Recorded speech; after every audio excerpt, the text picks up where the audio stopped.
রোজ বিকেলের একটাই চিন্তা, ঘুম থেকে উঠলেই খিদে লেগে যায়, আর খিদে পেলেই ভাবি কী খাবো রে বাবা, রোজ এই এক চিন্তা, নয় ম্যাগি, নয় পাস্তা, নয় চাউমিন। কিন্তু আজকে ভাবলাম না, আজকে একটু অন্য কিছু খাবো।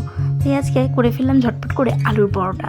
আলু আমার ফ্রিজে আগে থেকেই স্টোরেজ ছিল সিদ্ধ করা, তো সেটাকেই নিয়ে একটু নুন হলুদ দিয়ে মেখে, পেঁয়াজ কুচি দিয়ে, চাট মশলা দিয়ে মেখে নিয়ে, আটা ময়দা একসাথে মেখে এবার পুর তৈরি করে ফেললাম। এবার হয়ে যাবে ঝটপট করে আলুর পরোটা। এমনিতেও আলুর পরোটা খেতে আমার দারুণ লাগে। সেদিন রাত্রে, গতকাল রাতে হাজব্যান্ডকে আলুর পরোটা করে দিয়েছিলাম, সেই আলুই বেঁচেছিল আর কি, সেটা দিয়ে এবার আমি করে নিলাম ঝটপট করে।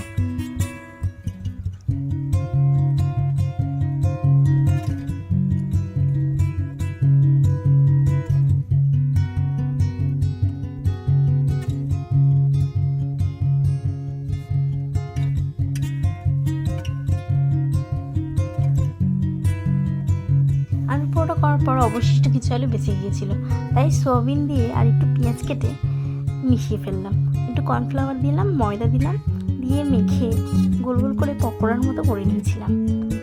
জানি না কেমন খেতে হবে, প্রথমবার এটা ট্রাই করলাম, বেশ ভালোই হয়েছিল, খারাপ হয়নি।